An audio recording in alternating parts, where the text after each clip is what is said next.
আসসালামু আলাইকুম সুপ্রিয় দর্শক, আপনাদের সবাইকে সাদর আমন্ত্রণ জানাচ্ছি বাংলাদেশ টেলিভিশন চট্টগ্রাম থেকে সম্প্রচারিত সাপ্তাহিক স্বাস্থ্য বিষয়ক অনুষ্ঠান সুস্থ দেহ সুস্থ মন দেখার জন্য।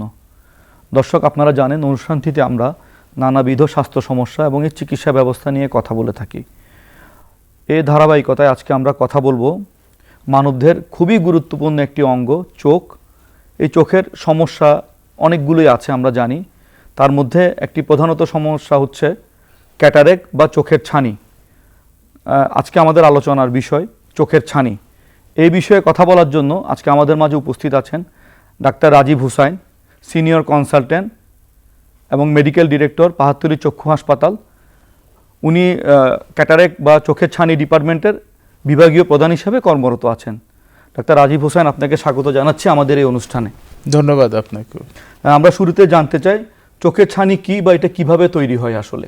ছানি এমন একটা জিনিস, ছানি হচ্ছে আমাদের যে জন্মগতভাবে আমাদের যে আল্লাহ প্রদত্ত যে চোখের কাঠামো, এটার ভিতর আমাদের যে আমরা যে কালো রাজা বলি তার পিছনে একটা স্বচ্ছ লেন্স থাকে। ওই লেন্সটাই হচ্ছে যখন এটা কোনো কারণে কালার চেঞ্জ হয়ে যায় তখন এটাকেই আমরা ছানি হিসাবে ধরে রাখি। এটা কিন্তু ন্যাচারাল হচ্ছে ক্রিস্টাল পানির মতো থাকে। এটা যখন এনি কালার চেঞ্জ হয় তখনই এটাকে আমরা ছানি হিসাবে ধরে নিই আর কি। চোখের ছানি যখন পড়ে একটা রোগীর বা ক্যাটারেক্টের রোগীগুলো কি কি ধরনের উপসর্গ নিয়ে আপনাদের কাছে আসেন? চোখের ছানির আপনি উপসর্গ বলতে আপনি যদি এটা দেখেন, লেম্যান একরকম কমপ্লেন করবে, যারা অফিস ওয়ার্কার তারা একরকম কমপ্লেন করবে, আবার যদি আপনি চিন্তা করেন যে প্লেনের পাইলট তার কমপ্লেন কিন্তু অন্যরকম হবে, এবং যে ড্রাইভিং করবে তার কমপ্লেন একরকম হবে। সুতরাং এটা ডিপেন্ড করবে ম্যান টু ম্যান তার ওয়ার্কের নেচারের উপরে। অ্যাকচুয়ালি ম্যাক্সিমাম যেটা বলবে যে আমি দূরের দৃষ্টি মানে দূরের জিনিস ঝাপসা দেখতেছি, বা আমার একটু চোখে পানি আসে প্রায় সময় কিছুর দিকে তাকালে, বা আমি লাইটের দিকে দেখতে পাচ্ছি না, এই ধরনের জিনিসগুলো ইউজুয়ালি কমন কমপ্লেনগুলো নিয়ে আসে আর কি আমাদের কাছে। আর যারা ড্রাইভিং বা পাইলটের ক্ষেত্রে বলছিলেন, ওটার দিকে হবে কি তারা ফোকাস করতে পারবে না, হয়তো ওই গাড়ি যারা চালাবে তারা বিশেষ করে রাতের বেলা গাড়ি চালাবে, যখন তারা বিপরীত দিক থেকে যখন অন্য গাড়ির লাইট বা কোনো শার্প কোনো কিছু যখন ফোকাস করতে চাইবে, কিন্তু তারা তখন এটা ফোকাস করতে কষ্ট হবে, বারবার আপনার ওইটা ডিস্টরশন হবে আর কি তাদের দেখা।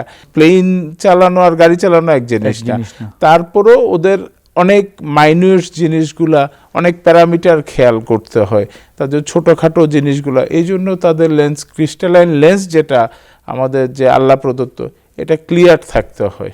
এই যে ছানিটা সাধারণত কোন বয়সে আসলে বেশি হতে পারে? এটার কোনো আসলে বয়স বলা যায় না, নতুন জন্মানো বাচ্চা থেকে শুরু করে বয়স্ক। তবে ইউজুয়াল চোখের ছানি যেটা হওয়ার কথা এটা হয়, এটা হচ্ছে বয়সজনিত, এইজ রিলেটেড বলি আমরা।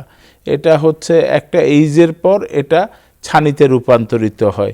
আর তাছাড়া বাচ্চাদেরও হতে পারে, মায়ের গর্ভকালীন মায়ের যেসব আমাদের দেশে যে ইমিউনাইজেশনের যে কিছু জিনিসপত্র আছে, যেমন কিছু টিকা নিতে হয় মাকে গর্ভ অবস্থায়, এই গর্ভ অবস্থায় টিকাগুলো যদি প্রপারলি না হয় তাহলে মায়ের গর্ভেও কিন্তু বাচ্চার ছানি হতে পারে। এছাড়া আরও কিছু ছানি আছে, যেমন এগুলো আঘাতজনিত ছানি, যেমন কোনো বাচ্চা বা অ্যাডাল্ট যদি কোনো আঘাত পায়, ওই আপনাকে বললাম না, কালার লেন্সের কালারটা যদি চেঞ্জ হয় তখন এটাই ছানিতে, এটা সামান্য একটু আঘাত থেকে এটা হতে পারে, এটা হয়ে যেতে পারে আর কি। আমরা একটু দেখতে পাই যে যারা ডায়াবেটিক পেশেন্ট তাদের ক্ষেত্রে ছানি রোগে আক্রান্ত হওয়ার সম্ভাবনাটা বেড়ে যায়, বা আপনার এই ধরনের রোগীও বেশি পেয়ে থাকেন। এর প্রধানতম কারণটা কি? এটা হচ্ছে ডায়াবেটিক রোগীদের ছানি হওয়ার চান্স একটা নর্মাল রোগী থেকে অনেক বেশি ফাস্টার। কারণ হয় কি, ডায়াবেটিকদের যেটা হয়, যেটা আমাদের শরীরের ভিতরে এই যে সুগার ইনটেক যখন সুগারের মাত্রা যখন বেড়ে, তখন সরবিটাল পাথওয়ে বলে আপনারা একটা জানেন, হয়তো বুঝবে না দর্শক, কিন্তু আপনি তো এজ এ ডক্টর, সরবিটাল পাথওয়েটা যখন চেঞ্জ হতে শুরু করে, প্রোটিন বেড়ে যাচ্ছে, প্রোটিনের জন্য লেন্স ফাইবারগুলো সোয়েলেন হয়ে যেতে ফুলে যাচ্ছে, ফুলে যাওয়ার ফলে ওটা ছানিতে রূপান্তর। তার জন্য আনকন্ট্রোল ডায়াবেটিস যদি অনেক দিন ধরে থাকে, ওদের ছানি হয়ে যাওয়ার চান্স খুব বেশি থাকে। খুব বেশি। এই যে একটা রোগী যখন চোখের ছানি নিয়ে আপনাদের কাছে আসেন, আপনারা কি ধরনের পরীক্ষা নিরীক্ষা আসলে ওনাকে দিয়ে থাকেন? আমরা যখন একটা রোগী পাই, তার আমরা যখন প্রথমে রোগী আসলো তার কমপ্লেইনটা আমাদের শুনতে হবে, তারপর আমরা ফিজিক্যাল এক্সামিনেশনে যাই, আমাদের মাইক্রোস্কোপিক এক্সামিন। আমরা যখন দেখি একটা রোগের ডিপেন্ড করে কার ছানিটা কিরকম, একটা লেমেন, একটা ধরেন না একটা ডেইলি ওয়ার্কার, একটা রিক্সা পুলার, এদের ছানির অপারেশন এবং কমপ্লেনের একরকম হবে। সাপোজ একটা ধরেন একটা স্কুল টিচার, তার কমপ্লেন এবং তার ট্রিটমেন্ট প্যাটার্ন আর একরকম হবে, আর একটা এক্সিকিউটিভ তারও কমপ্লেনের প্যাটার্ন একরকম হবে, তারও ট্রিটমেন্ট প্যাটার্ন একরকম। তো সবার ক্ষেত্রে কি করতে হবে, আমাকে চোখের দৃষ্টির যেটা আমরা ভিশন টেস্ট ওটা করব, তারপর ভিশন টেস্টের করার পর আমরা ছানিটার অ্যাসেসমেন্ট করব, ছানিটা কি টাইপের ছানি, ওটা অ্যাসেসমেন্ট করার পর তাকে আমরা দেখব যে তারপর অন্য অন্য সিস্টেমিক কোনো অ্যাসোসিয়েশন আছে কিনা। ওটা আমরা সব প্রেসার, ডায়াবেটিস এগুলো কন্ট্রোল থাকা জরুরি, এগুলি অবশ্যই জরুরি রাখতে হবে। একটা যেতে সার্জিক্যাল প্রসিজারে যেতে হবে, আপনি জানেন। এগুলি যখন নর্মাল প্যারামিটার যখন আমার নর্মাল থাকবে, তখনই আমরা ডিসিশন নিব, আসলে ওনাকে কাউন্সিলিং করার পর বুঝবো যে আসলে উনি সার্জারি কি লাগবে কি লাগবে না, উনার নিডের উপরে আমরা সার্জারি। ধরেন আপনারা একটা রোগীর চোখের ছানি সার্জারি করলেন, ওনার কি দ্বিতীয়বার হওয়ার সম্ভাবনা কি থাকতে পারে? না, এটাও কিন্তু মানুষের একটা মিসকনসেপশন। ছানি সেকেন্ড টাইম হওয়ার থাকে না। আরেকটা হতে পারে কি, যেটাকে মানুষ বলে বাংলায় যে দ্বিতীয়বার ছানি, ওটা ছানি না, যেটা আমরা হয়তো ছানি অপারেশন করে আমরা আর্টিফিশিয়াল লেন্স দিয়ে দিই। ওই লেন্সের মধ্যে অনেক সময় অনেকের বডির সেলুলার রিঅ্যাকশন একরকম, আপনি জানেন সবার বডির ইমিউনিটি একরকম না, এক একজনের সেলুলার রিঅ্যাকশনের জন্য একরকম। লেন্সের নিচে ক্রিস্টালাইন লেন্সের জায়গায় আমরা যে আর্টিফিশিয়াল, এটার নিচে একরকম সেডিমেন্ট জমে লেন্স, ওই সেলুলার রিঅ্যাকশন, ওইটাই একরকম সেডিমেন্টটা হয়, ওটাই হচ্ছে সেকেন্ড টাইম। ওটা কিন্তু ওটা লেজার দিয়ে আজকাল, ওটা অপারেশন লাগে না, ওটা লেজারের মাধ্যমে অপসারণ করে দিলে এটা আবার নর্মাল। এই যে আমরা চোখের অপারেশন বা ছানির অপারেশন আমরা শুনতে পাই ফ্যাকো সার্জারি, খুব কমনলি আমরা এটা শুনতে পাই, আপনারাও এটা ব্যবহার করেন। ফ্যাকো সার্জারি জিনিসটা কি? এটা হয় কি, আগে যেমন অনেক বড় কাটা ছেঁড়া করে ইনজেকশন দিয়ে অজ্ঞান করে বিভিন্ন রকম প্রসিজিওর করে অনেক সময় নিয়ে অপারেশন করতে হয়তো, ওটা 3, 4, 5 অনেকটা 6 mm পর্যন্ত কাটতে হতো। এখন আর ওটা না, এখন 2 mm একটা ফুটা করে আমরা আল্ট্রাসাউন্ডের মাধ্যমে ওটা ওই ছানিটা ওই গলায় মেল্ট করে নিয়ে আসি। এটাই হচ্ছে আসলে ফ্যাকোটা আর কি। এই যে তাহলে ফ্যাকো সার্জারি এবং প্রচলিত যে সার্জারিগুলো আছে, এই দুইটার মধ্যে আসলে পার্থক্যটা কি? দুটাই অপারেশন, দুটাই ছানি রোগের চিকিৎসা। একটা হচ্ছে অ্যাডভান্সমেন্ট হচ্ছে ফ্যাকো সার্জারি, আর একটা হচ্ছে কনভেনশনাল মেথড। আর ছানি অপারেশনে আসলে অনেক ধরনের তো আপনারা লেন্স ব্যবহার করেন, কি কি ধরনের লেন্স আসলে আপনারা ব্যবহার করছেন? এটা হচ্ছে এই যে আপনি বললেন কনভেনশনাল মেথড। কনভেনশনাল মেথডে আমরা ইউজুয়ালি কিন্তু পিএমএমএ মনোফোকাল লেন্সগুলো ইউজ করে থাকি, যেটা ফোল্ডেবল না। কিন্তু ফ্যাকো সার্জারিতে হয় কি, যখন এটা 2 mm একটা ছিদ্র হয়, আর কনভেনশনাল মিনিমাম 6 mm কাটতে হয়। এখন 6 mm কাটতে হলে একটা হার্ড লেন্স ওখানে দেওয়াটা বেটার, না হলে এটা স্লিপ করে ওখান দিয়ে চলে আসতে পারে ওই ফুটাতে। আর যখন ফ্যাকো করি আমরা, তখন আমরা কি করি, ছোট একটা ফুটা করি। ছোট ফুটা দিয়ে আবার কিন্তু হার্ড রিজিড 6 mm রেঞ্জটা যাবে না। তখন আমরা কি করি, আমরা তখন মনোফোকালও দিতে পারি, তবে ওটা ফোল্ডেবল হয়। তখন আমরা অ্যাকর্ডিং টু দ্য, আবার তখন আমরা ক্লাস ভেদ করে নিই, তখন যার যেরকম নিড বেস। কেউ হয়তো শুধু দূরের দৃষ্টি হলে হয়, কারো দূরের দৃষ্টি, যারা কম্পিউটারে কাজ করে তাদের 3 রকম দৃষ্টি আপনি জানেন, দূরের দৃষ্টি, কাছের দৃষ্টি, আবার একেবারে নিয়ার ওয়ার্ক যারা করে তাদের এইসবে চিন্তা করে মনোফোকাল আছে আজকাল, এক্সটেন্ডেড ডেপথ অফ ফোকাস একটা ইডপ আছে, মাল্টিফোকাল আছে, বিভিন্ন রকম লেন্স আমরা ট্রাইফোকাল লেন্স আমরা ওভাবেই ইউজ করে থাকি। আপনারা অপারেশনের পর আসলে রোগী কতদিন পর স্বাভাবিক জীবনযাত্রায় উনি ফেরত যেতে পারবে? অপারেশনের পরের দিনই এখন যেটা হয়, বিশেষ করে ফ্যাকো সার্জারিতে। তবে একটু কেয়ারফুল থাকতে হবে, কারণ আগের দিনে যেটা হতো কনভেনশনাল সার্জারি করে হয়তো ব্যান্ডেজ দিয়ে রাখতে হয়, এখন কি হয় তখন একটা লোকাল অ্যানেস্থেশিয়া ব্লক করতে হয়, পেরিবালবার ব্লক বা দিলে ইঞ্জেকশন দিলে রুগীর ব্যথা বেদনা থাকে আমরা ব্লক। এখন কি হয় আমরা টপিক্যাল অ্যানেস্থেশিয়া দিই, 10 মিনিটের ভিতর রুগী ব্যান্ডেজ লেন্স, পেইন লেন্স, এটা মানে ব্লাডলেস অপারেশন বলে আর কি, এটা করে 10 মিনিট পরে মানুষ রেগুলার ভিশন পেয়ে হেঁটে বাসায় চলে যাচ্ছে আর কি। তারপর থেকে উনি রেগুলার লাইফ লিড করবে আর কি। তবে একটু কেয়ারফুল, আমি তাই বলে কি আমি ওইটা সবাইকে দিতে পারবো না, ওটা বুঝতে হবে আমি কাকে দিচ্ছি, কাকে দিব। Patient selection is very important. এখানে আমি একটা লেম্যানকে আমি যদি ওটা দিই আসলে ওটা ও মেনটেন করতে পারবে না উনি, যেটা ওই ধরনের একটা এডুকেটেড মানুষকে যদি কাউন্সিলিং করে যদি দেওয়া হয় তাহলে ওটা ইজি হয় আর কি। চোখের অপারেশন বা ছানির অপারেশন করলো না বা ডিলে করলো, তাহলে এই সময়টাতে চোখের কি কি ধরনের ক্ষতি হতে পারে? চোখে যদি ছানিটা পেকে যায়, ছানি পাকা বলি আর কি আমরা, যেটা বা ম্যাচিউর হয়ে যায়, ম্যাচিউর হয়ে যাবার পর কি হয়, এটা একটা ইয়ের ভিতর, একটা ক্যাপসুলের ভিতর থাকে লেন্সটা। এটা কি করে যখন সোয়েলিং হয়ে যায়, ফুলে যায়, এটা অ্যান্টিরিয়র পোস্টেরিয়র ডায়ামিটার, এটা ওই ক্যাপসুলের ভিতর বাস্ট করে যায়। বাস্ট করে হলে হয় কি ওটার থেকে লেন্সের ফাইবারগুলো বের হয়ে যায়, তখন আমরা লেন্স ইনডিউস আরেকটা জিনিস বলি আমরা, গ্লোকোমা রোগের সৃষ্টি হয়। চোখের প্রেশার বেড়ে যায়, ব্যথা বেদনা হয়। তার জন্য ছানি যখন টাইম যখন হয়, পরিপক্ক না, আজকাল ওই যে নেইড বেস হচ্ছে সার্জারি, আপনি ছানি ম্যাচিউর হতে বলে নট নেসেসারি। আপনার যদি সৃষ্টি করছে, আমার অসুবিধা হচ্ছে, আমার 6-9 ভিশন আমি করে ফেলবো, কারোর জন্য 660 ভিশন, সে ফাইন, 70 ইয়ার্স, ওর জন্য তো আর 6-9 ভিশন দিয়ে করার দরকার নাই। কেউ একটা অ্যাক্টিভ এক্সিকিউটিভ, তার বয়স 40, আমার 6-9 ভিশন, 1 লাইন প্রবলেম হচ্ছে, আমার ছানি করতে হবে, আমি করে ফেলাটা তখন সেফ আর কি। আমাদের যে ছানি অপারেশনটা করছেন, এটা সবচেয়ে আধুনিকটাই কি ফ্যাকো অপারেশন? এটা সবচেয়ে এখন যেটা হচ্ছে, আমি আপনাকে বলেই ফেলছি আগের ইয়েতে, যে ছানিতে ফ্যাকোটাই হচ্ছে সবচেয়ে লেটেস্ট। ওই ছানির ভিতর যেটা হয় আজকাল, ওই যে ব্লাডলেস বলি আমরা, পেইনলেস বলি, আর হচ্ছে আর্লি রিহ্যাবিলিটেশন, এই 3টা জিনিস থাকে।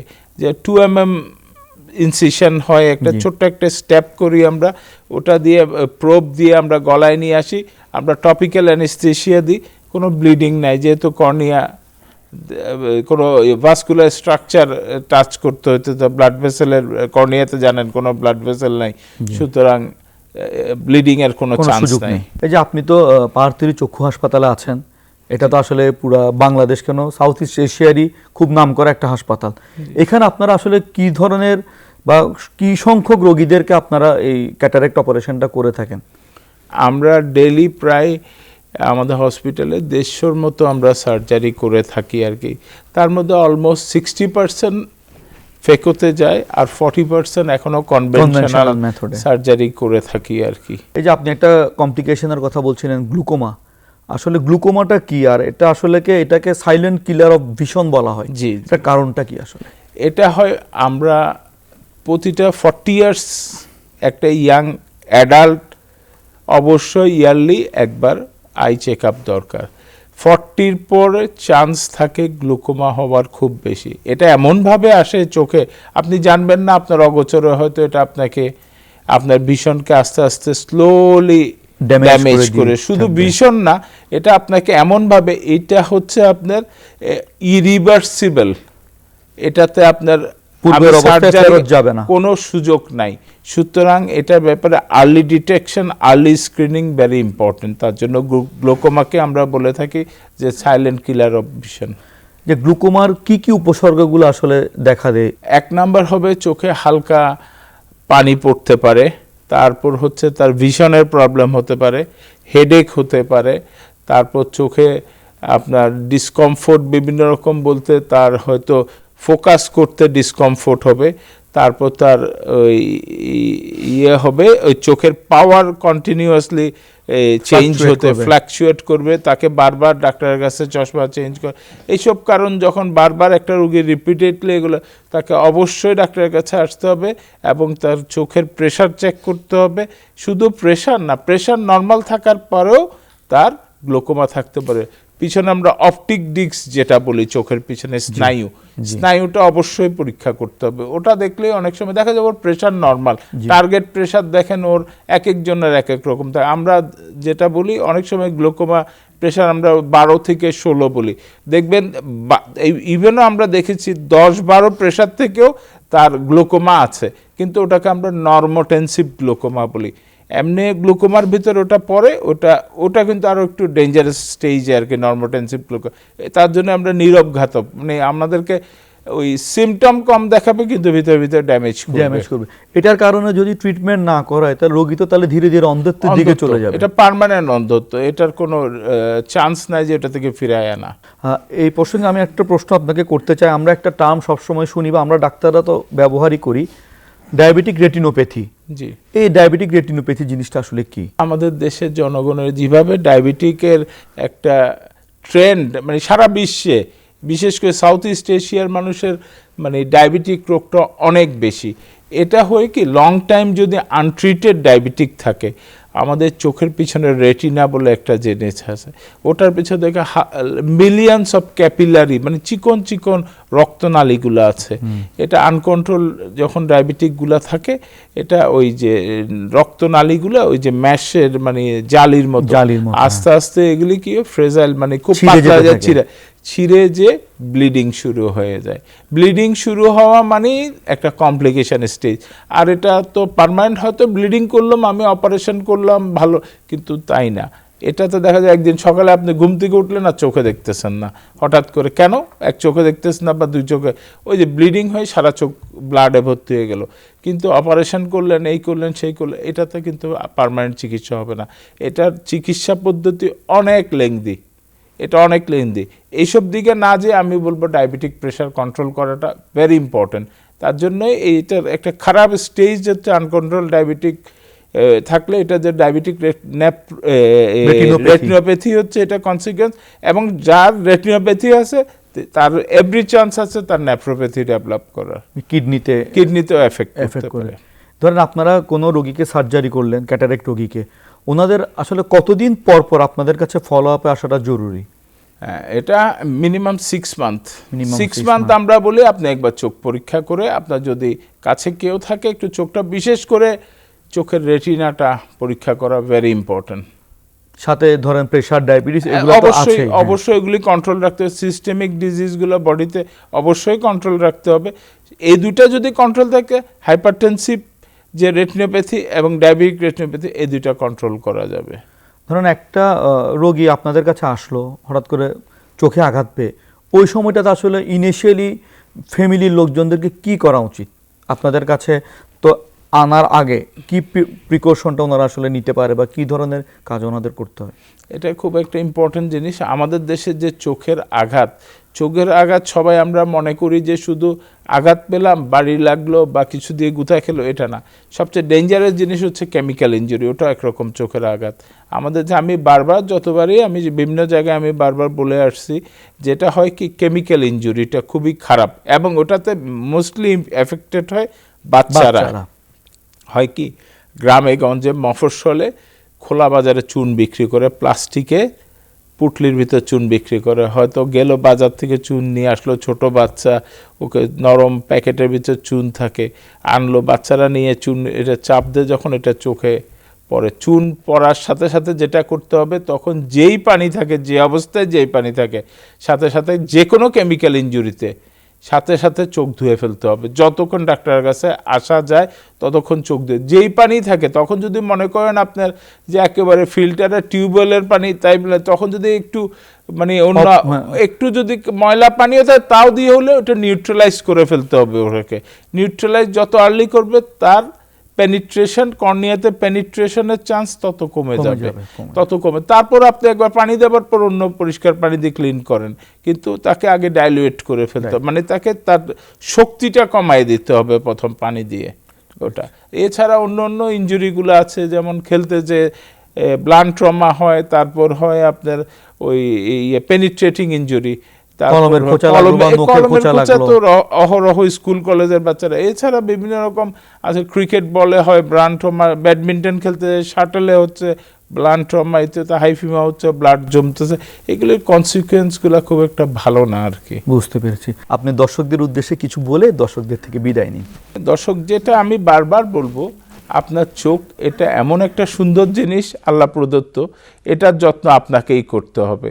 এটা অন্য কেউ আপনার চোখের যত্ন করতে হবে না। আপনি যদি সজাগ হন, আপনার বাচ্চাদেরকে সজাগ করতে পারেন, আপনার যে আত্মীয় স্বজনদের সজাগ করতে পারেন, আপনার চোখের যত্ন আপনি নিতে পারবেন। আমি যে কথাগুলো আজকে বলেছি এগুলি যদি একটু ফলো করতে পারেন, আশা করি আপনার মহামূল্যবান চোখকে আপনি রক্ষা করতে পারেন। ধন্যবাদ সবাইকে। ধন্যবাদ ডাক্তার রাজীব হোসেন অনুষ্ঠানে এসে আমাদেরকে মূল্যবান পরামর্শ দেওয়ার জন্য। সুপ্রিয় দর্শক, এতক্ষণ আমরা শুনছিলাম ক্যাটারেক্ট বা চোখের ছানি নিয়ে, কি কারণে হয়, আমাদের কি করতে হবে, সার্জারি কখন করতে হয়, কত আর্লি করতে হয়, সব কিছু নিয়ে আমরা আজকে শুনলাম।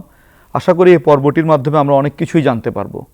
ইনশাআল্লাহ আগামী পর্বে আরও একটি রোগ এবং এর চিকিৎসা ব্যবস্থা নিয়ে আমরা হাজির হব। সেই পর্যন্ত আপনারা ভালো থাকুন, সুস্থ থাকুন। বাংলাদেশ টেলিভিশন চট্টগ্রামের সাথেই থাকুন।